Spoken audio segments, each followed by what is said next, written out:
So, when it comes to token management, you really need to understand the basics of JWS first. They're essentially a way to securely transmit information between parties as a JSON object.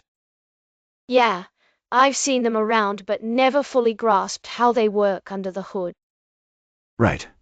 So JWT are composed of three parts separated by dots: header, payload, and signature. The header typically consists of the type of token and the hashing algorithm being used. Got it, like MAC SHA-256 156 or RSA. Exactly. And then there's the payload, which contains claims about the entity and additional data. Claims can be registered, like ISPIS for issuer, public, custom ones, or private, shared between parties. That sounds pretty versatile. It is, but it also means you have to be careful with what data you put in there, because it's all signed but not encrypted. Anyone can read it if they get their hands on it. Oh wow, that could lead to some security issues if not handled properly. Absolutely. And this leads us into OAuth2 tokens. Now, OAuth2 is an authorization framework that uses access tokens to grant access to resources without exposing your credentials directly. So unlike JWTs where everything is self-contained? Correct. With OAuth2, the server needs to check these tokens against its database each time they're used, making stateful operations necessary. This adds complexity, but also enhances security, since the token itself doesn't contain sensitive information. Exactly. Now, let's dive into the OAuth2 framework a bit more. OAuth2 is designed to provide applications secure designated access to user resources without sharing passwords. That sounds like a safer approach compared to JWTs. Definitely. OAuth2 operates using different grant types depending on the context and security requirements. For example, the authorization code grant is commonly used for web apps because it provides better security. I've heard of that one. It involves redirecting users to an authorization server, right? Yes, exactly. The client app redirects the user to the authorization server, where they authenticate and approve the request. The server then returns an authorization code to the client, which exchanges this code for an access token. So there's an extra step, but it feels much more secure. Absolutely. Especially since the actual credentials aren't shared in transit. Another common grant type is the implicit grant, often used for single-page applications where a direct access token is returned, instead of an authorization code. That seems simpler but also riskier if someone intercepts the token. True, and that's why it's generally recommended only for low-risk scenarios, or when dealing with trusted clients.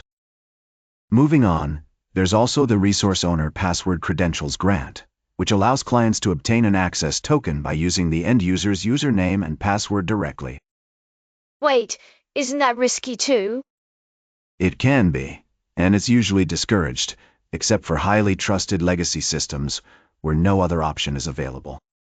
Finally, there's the Client Credentials Grant, which is used for machine-to-machine communication where you don't have a user involved at all. Absolutely. Let's talk about the differences between JWT and OAuth2 tokens. While both are used for authentication and authorization, they serve slightly different purposes and operate differently. Sure, I've noticed that JWTs seem more self-contained, while OAuth2 tokens require interaction with a server. Exactly. JWs are stateless and contain all of the necessary information within the token itself. Once issued, they can be verified independently by any service without needing to call back to an authorization server. That makes it easier to scale, but also means you have to be careful about what data you put in there. Right. Boy. On the other hand, OAuth2 tokens are stateful. Each time an OAuth2 token is used, the server needs to validate it against its own records. This adds an extra layer of security because the token itself doesn't carry sensitive information. So OAuth2 seems better for scenarios where security is paramount. Precisely.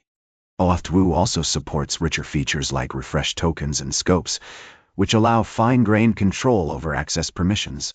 With JWTs, once a token is issued, its contents remain static until it expires.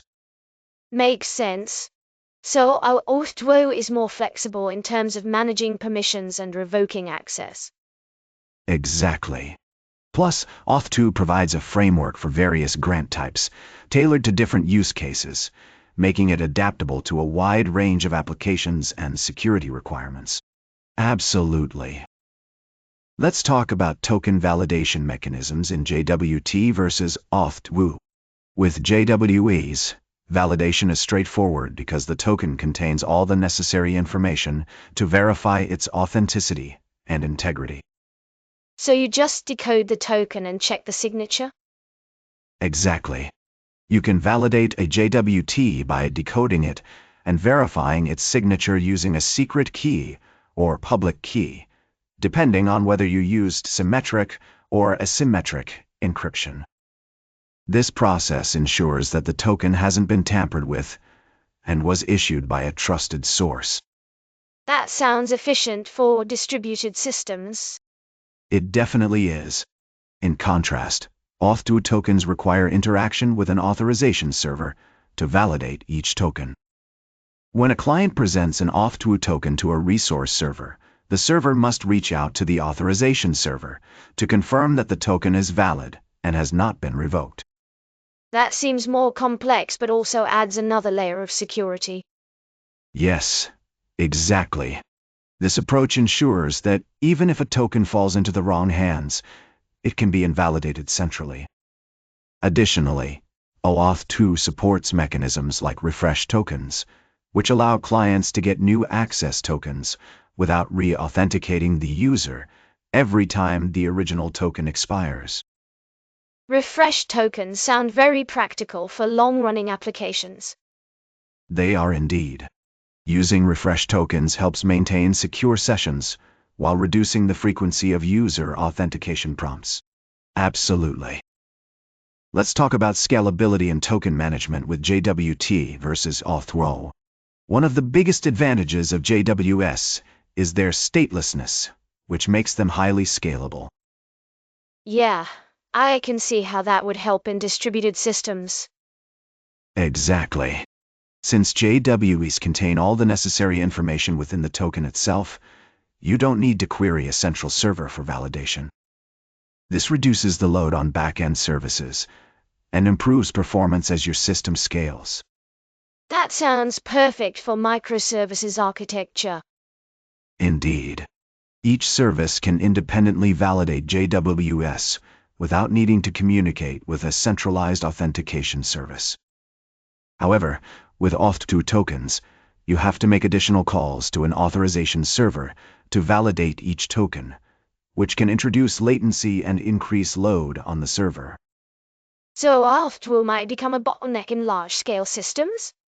It can, especially if you have high traffic or many concurrent requests.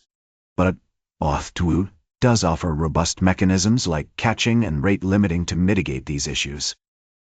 Also, the ability to revoke tokens centrally is a significant advantage in maintaining security as your system grows.